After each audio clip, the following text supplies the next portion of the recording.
Greetings and welcome to another episode of Enhanced Radio Classics. I'm your host, Brian. Thank you for joining me as we go back into radio's golden age and try to make these episodes sound a little bit better in our modern times. Currently, we are doing a chronological retrospective on the first season of The Shadow, starring Orson Welles. The next episode we'll be listening to is the 23rd episode from that first season, titled The Plot Murderer, and originally aired on February 27th, 1938.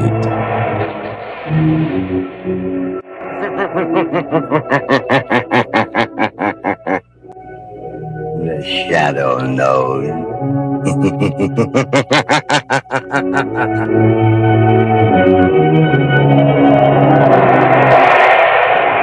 Again, Blue Coal Dealers present radio's strangest adventurer, The Shadow. Mystery man who strikes terror into the very hearts of shopsters, lawbreakers, and criminals. Today, Blue Coal brings you The Shadow's latest adventure, The Plot Murder. In just a moment, The Shadow's exciting adventure will begin. Meanwhile, I have something important to tell all you homeowners. During this treacherous winter season, you can protect your family's health by burning blue coal. For Blue Coal's harmless blue coloring is your guarantee of clean, uniform, healthful heat all winter long. Blue coal saves you money, too, for it burns steadily, completely, down to a fine, powdery ash. So next time you're buying fuel, ask for Blue Coal by name. It's Pennsylvania's finest anthracite. Order a trial ton from your nearest Blue Coal dealer tomorrow.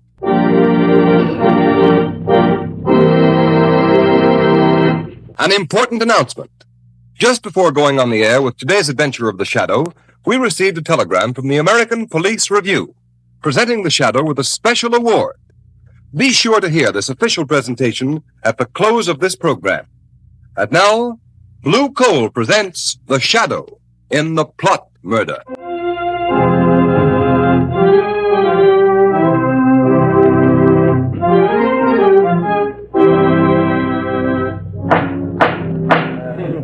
Captain Hines, read the findings of this court-martial. We find the accused, Lieutenant John Wilson, guilty of treasonable sabotage against the government. No! In that he willfully destroyed a secret device known as the flying torpedo, invented by one Georges Achilles and acquired exclusively for use by the government. Has the prisoner anything to say before sentence is pronounced? Yes. Yes, but what can he say? He admits he broke the mechanism on the demonstration torpedo. Quiet, please, Professor Achilles. As the inventor, we understand your concern in this matter. But please don't interrupt. Well, Lieutenant Wilson? I don't know, sir. I can hear all that's going on, but I went into the... It's obvious, General Levitt, that Lieutenant Wilson is not mentally accountable. He was sufficiently accountable to enter the testing shed by virtue of his authority as an Army lieutenant and to tamper with the flying torpedo and render it useless the very day it was to be demonstrated to the government. Read the sentence of the court. Lieutenant Wilson, this court decides, subject to the approval of the President, that you will be dishonorably discharged from the service of your country and sentenced to imprisonment for the term of... No! Look out, he's got a revolver! Don't shoot! That's the man, Professor Achilles! He's wounded, Professor Achilles! Call the doctor. Take Lieutenant Wilson back to his cell.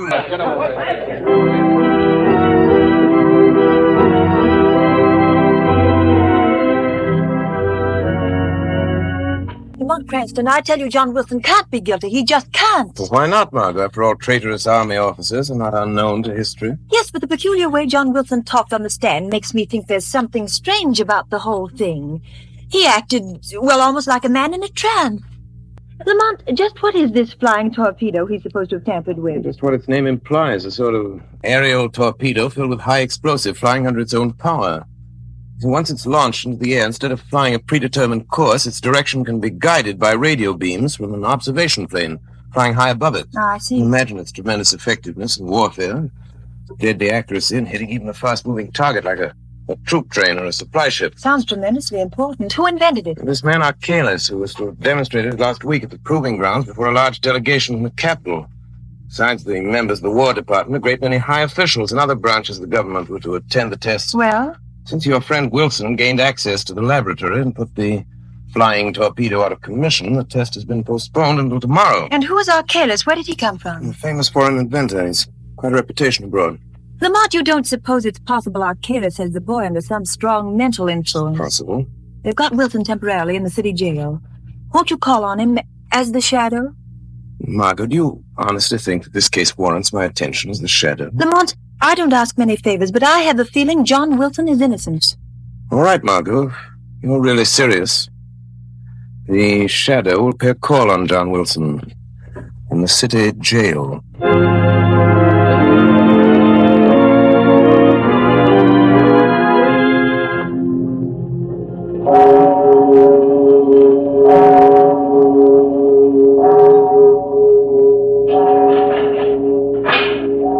Lieutenant Wilson is in that last cell, Professor Archelaus. Thank you, God. This pass that General Levitt gave me. Do you take it or do I keep it? And you better keep it, sir, in case you want to use it again. Yes, that's right. You'll have to talk to Wilson through the bars. No one's allowed in his cell. Thank you. I have no desire to go in. I already have one arm in a sling due to the young man's temper. There's only one or two questions I want to ask him, then I'll leave. Very well. Well, who is it? You! Archelaus! Don't get excited, Lieutenant Wilson. I only came to tell you that you're a much better mechanic than a marksman. Your bullet only injured my arm. I'm only sorry I didn't Kill me? It's the only way you can break the spell I have of you, isn't it? To kill me. Will somebody come? Stop! Look in my eyes. No, look. No, I won't. John Wilson, look in my eyes. No! Look in my eyes, Wilson. Huh. That's right. Now repeat after me. I destroyed the torpedo. I destroyed the torpedo. Say it. I destroyed the torpedo. Sabotage against my country. Sabotage against my country. I am guilty. I am guilty. And that is all you remember. Are you sure that's all he remembers? Professor Archelaus? Who said that? Guard! You are there? No, not the guard, Professor. He's waiting at the end of the passage. You hide somewhere. In the next cell, perhaps? No, I'm here. In the shadows, Professor Archelaus. Perhaps you've heard of me. Who are you? The Shadow. The Shadow? Help me. Help me. I am your friend, John Wilson. Think now. Concentrate. What is it you're trying to remember? It's that torpedo. Dangerous. Wilson, keep quiet. Steady now. Think. Think. You can break through this spell.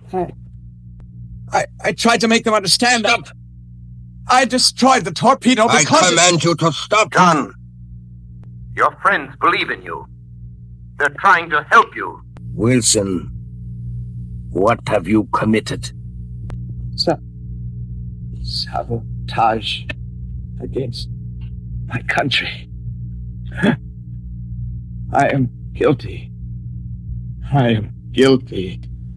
So, Mr. Shadow, whoever you are, you see... You have a powerful spell of the boy, Professor. But there is a way to break it. What way, Shadow? If you don't know, I have no intention of telling you. Yet.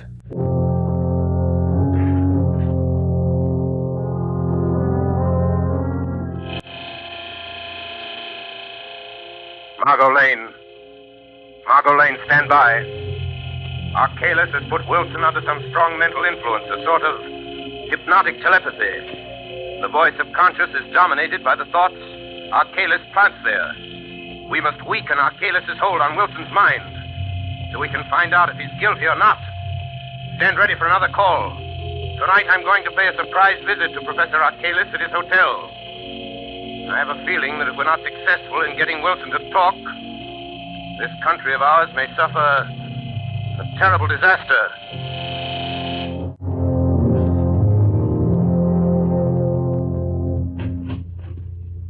Barra, lock the door. All right. Did anyone follow you here to the hotel? No one, Professor Achilles. Good. The test will take place tomorrow? Yes, at 3 o'clock. The War Department is so convinced your invention will render any nation possessing it invincible that the high command of both the Army and Navy are to be there to witness the test. The president, too? Yes, the President and the Vice President expect to attend, together with the Secretary of War and the Secretary of the Navy. So they've fallen into my trap. They'll be blown off the face of the earth just as I planned. Barloff, be sure you make a final inspection before the torpedo is taken out of the grounds, and see that the steering mechanism is set. I understand. But since I am your chief assistant, they might ask me to go along with them. No, they won't. I've fixed that. Their bungling army mechanics think they understand the flying torpedo perfectly. So to satisfy their pride, I've let them take complete charge of the demonstration. Good. Don't worry, Barloff. And afterwards? Afterwards, with the guiding brains of the nation wiped out at a single stroke, the country will be thrown into confusion, disorganized. So we'll have nothing to fear. I see. There are only two things that bother me slightly, though.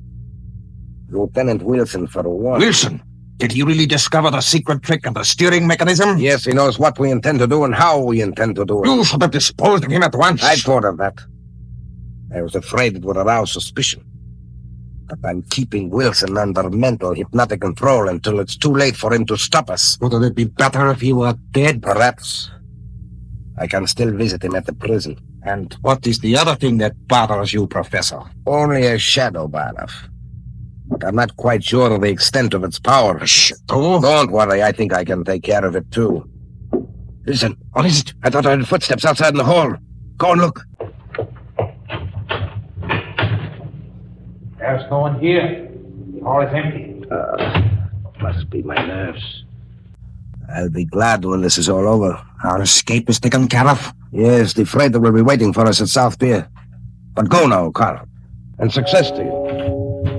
Good night, Professor. Good night, Barloff.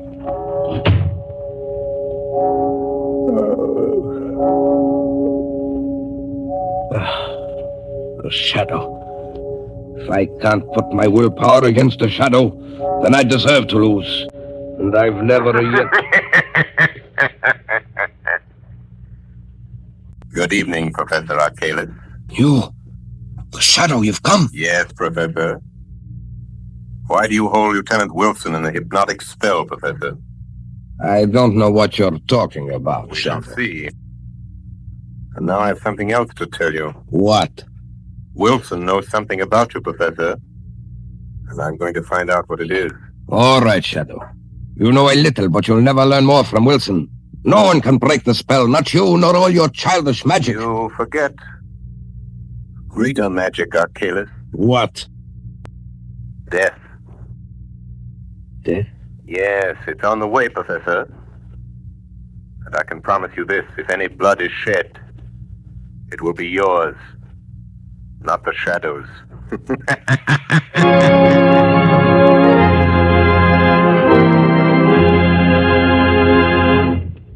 The second part of the Shadow's adventure will continue in just a moment. Meanwhile, here's some interesting information.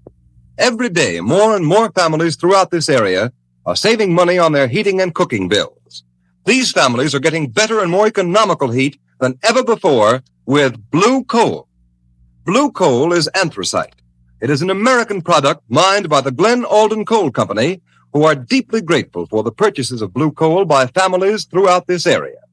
Today, blue coal is the largest selling brand of home fuel in America because it is the only fuel that so satisfactorily combines all of the essentials necessary for perfect heating results. It is superior in quality, cleaner than most fuels, and economical because it burns long and steadily down to a fine powdery ash. Furthermore, there can be no substitution when ordering blue coal because it is the only solid fuel actually trademarked with a blue tint so that you can identify it at a glance. These are a few reasons why in Watertown, New York, blue coal sales this winter show a 29% increase over the same period a year ago. So take a tip from Watertown, New York families. Order blue coal by name. You will find the name of your nearest blue coal dealer listed in the Where to Buy It section of your classified telephone directory under the name Blue Coal.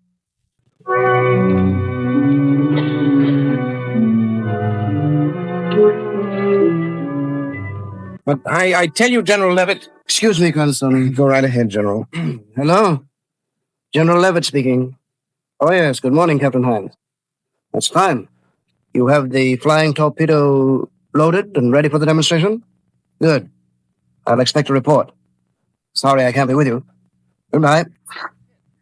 Now, Cranston, to get back to this Lieutenant Wilson, I don't see what I can do. But there may be some desperate plot at the bottom of this. Wilson acts as if he'd been put under some powerful hypnotic spell. He might know something about this flying torpedo that you ought to know. For heaven's sake, Cranston, I haven't time to listen to any such drivel. I know you're a very agreeable young man and you mean well, but you're letting your imagination run away with you. Now, if you don't mind, I must get ready to leave for the capital. Very well. Just do me one favor, General Levitt. Might prove something to you. Well, what is it? Suggest to Professor Archalis that he be present with the other official visitors at the proving ground. The demonstration starts. Of course, Professor Archalis will be there. Why shouldn't he be? That's what I'd like to know. Unless I'm very much mistaken, General, Professor Archalis has made arrangements to be far, far away from the scene of his triumph. George Cranston, I believe you know something. Excuse me, sir. Well? There are two gentlemen here to see you, sir. Professor Archalis and another man. Oh, all right. Show them in. General Levitt will see you, General. Thank you. I'm sorry to interrupt you, General Levitt. That's all right. This is Mr. Cranston, Professor Archalis, and Mr. Barlow. How do you do? How do you do? If you don't mind, Mr. Cranston, I'd like to speak to General Levitt alone. Not at all. I'm sure you have weighty matters to discuss. Good day, gentlemen. Thanks, Cranston. Goodbye. Oh, orderly. Yes, General Levitt. Is my luggage ready? Yes, sir. Fine. Then take the next train. Yeah, there's one leaving in 20 minutes. Can you make it? Yes, sir. If I go now, sir. Go ahead, then. I'll close the office. I'll meet you in the capital tomorrow. Yes. Well, what brings you here, Professor? Sit down, Mr. Barlow. Thank you, sir. Barlow here has just returned from the proving ground, General. He supervised the loading of the torpedo early this morning. Everything was all right, I hope? Perfect. Your army mechanics seem very proud they're going to handle the torpedo by themselves. Of course, we'll be anxious to know how it comes out. Oh, aren't you going to be at the demonstration, Professor Archalis? I'm afraid not. Another engagement, unfortunately, prevents my attending. Oh, yes, I see. But I can't understand how anything could be more important to you than seeing your own invention demonstrated before the highest officials of our government. I admit I'm terribly disappointed, General. However, I've left instructions for a telephone message to be sent to me at my hotel the minute the demonstration is over.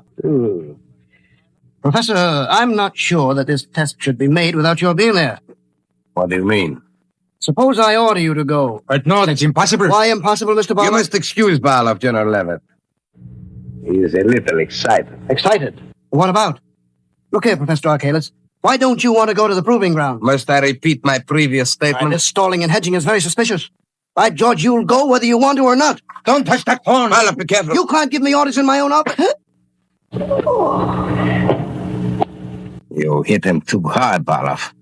His head was bleeding. He struck the desk when he fell. Yeah, drag him in his closet and lock the door.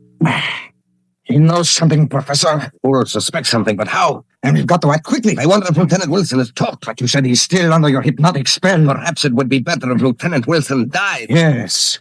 We're going to murder him. Oh, I merely suggest that he kill himself. No, Barlow, if you'll tie up the general... Professor, look at him. What? General Levitt is dead.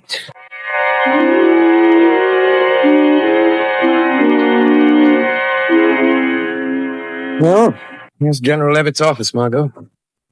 No one seems to be here, Lamont. Well, that's odd. General was here less than an hour ago. General Levitt. Look, here on the corner of the desk. Blood. Word to Commissioner Weston at once. Tell him something has happened to General Levitt. Yes, anything else? Yes, tell him to send a squad of men to South Pier. I overheard Professor Archalis and Barlow talking about meeting on a freighter there. Where are you going? I'm going to the jail. I'm going to make one more desperate attempt to get John Wilson to talk. We've got to find out what this is all about before it's too late.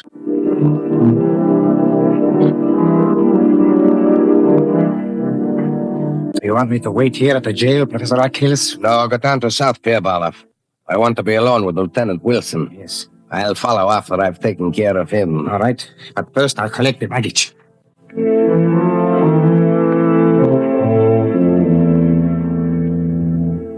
But you remember only this, Lieutenant Wilson. See always my eyes in front of you. Yes, you will forever do what I tell you to. Stop! Leave me alone! No, never. Look, Wilson. See what I have. A knife. Here. Take it. Now listen to me. You are disgraced. Your family disgraced. You have nothing more to live for. Say it. I have nothing more to live for. I have nothing more to live for. Then draw the knife across your wrist. It's easy. Try it. Stop, John. Don't do it. The fellow. He's trying to make me... Keep away from me, Wilson. I've got you. Let go of me, Wilson. Careless. Did you feel the knife yourself? Yes, you cut me, you fool. Your blood is being shed, Professor. Remember what I told you? Let me out of here! Let me out!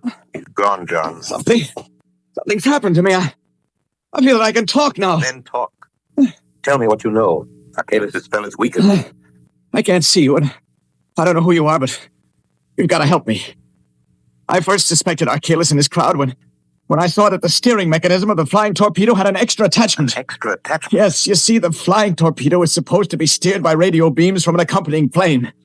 This extra attachment I'm talking about would render the radio beams ineffective. In other words, the rudder is set so the torpedo will fly in a complete circle and come back and strike the point from which it was sent, like a boomerang. If it does that in the demonstration today, it will wipe out all the important government officials. Yes, that's their plan. Just as I made the discovery, Archaeus came into the workshop. I accused him, and he put me under this spell. I tried to talk, but I couldn't. Never mind that. I'll get in touch with Commissioner Weston. Have him go to the proving grounds. He can stop the test flight of this flying torpedo if he gets there soon enough.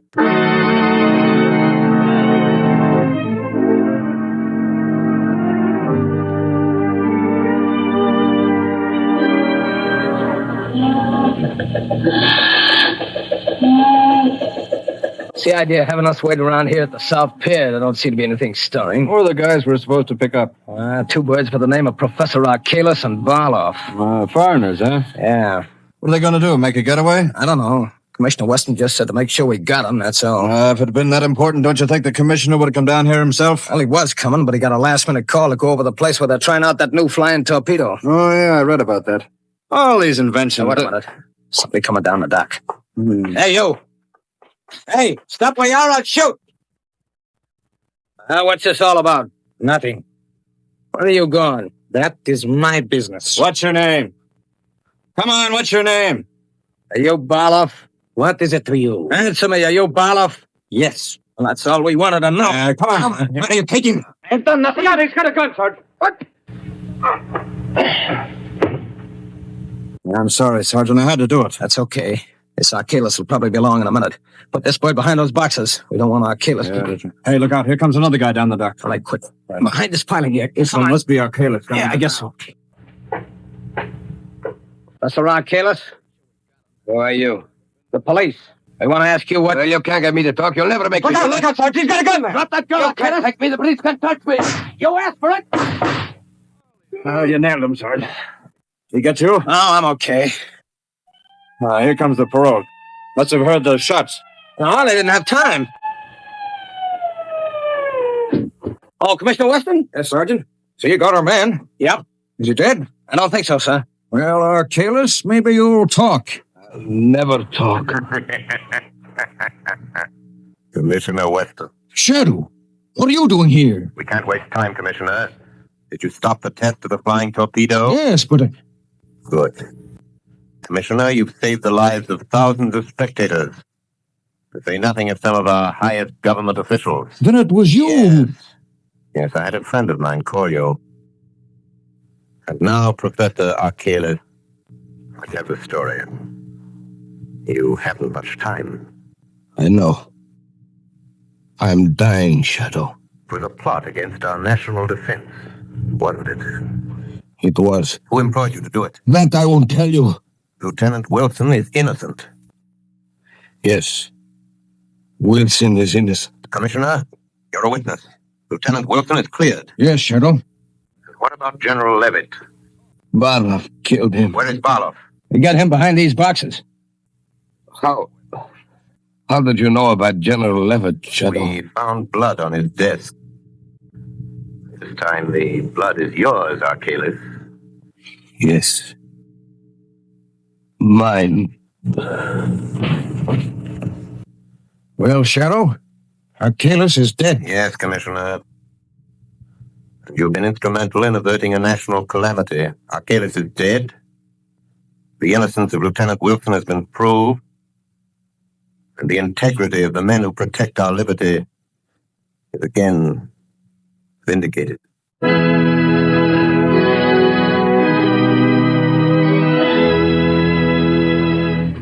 And now here is John Barclay, Blue Coal's heating expert, with helpful heating hints for you. Thank you, Ken Roberts. Good evening, friends. I've received numerous letters from homeowners asking what they can do to prevent chimney loss, wasted heat that goes up the chimney instead of through the pipes of your heating system. It's really a simple matter to prevent this, and you will save money on your fuel bills, too. The next time you refuel the fire, move the handle of the turn damper, that plate-like damper inside the smoke pipe, 1/16 of an inch toward the closed upright position. Then if the fire still burns too freely, close the turn damper another 1/16 of an inch. Repeat this operation until you've found the correct adjustment. Once you've found this ideal adjustment of the turn damper, mark the position on the smoke pipe with a piece of chalk or something that can be plainly seen. Then leave the damper set at that mark. Remember, the nearer the turn damper is set to a closed position, the smaller the chimney loss and the greater the volume of useful heat. If you follow the suggestions that I give you every Sunday on this program, they should enable you to heat your home with the utmost efficiency and economy.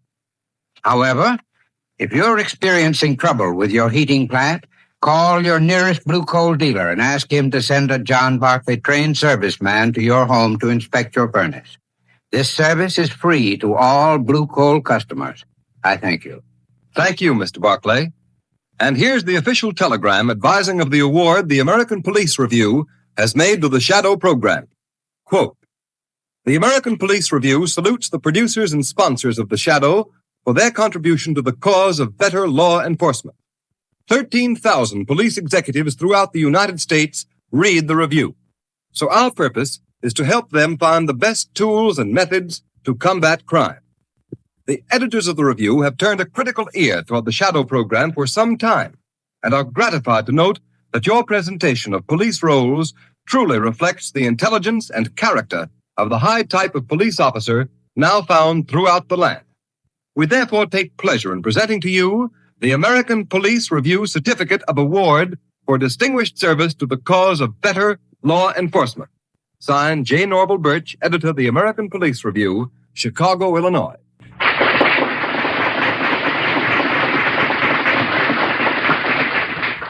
And so, on behalf of Blue Coal dealers and of all those who assist in the weekly programs of The Shadow, we tender our thanks and appreciation to editor J. Norval Birch and the American Police Review for their splendid testimonial.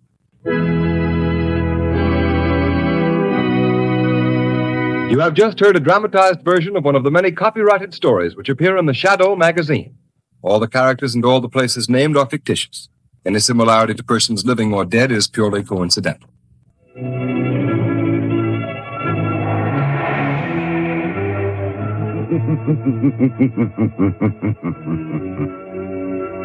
As you sow evil, so shall you reap evil. Crime does not pay. The Shadow knows.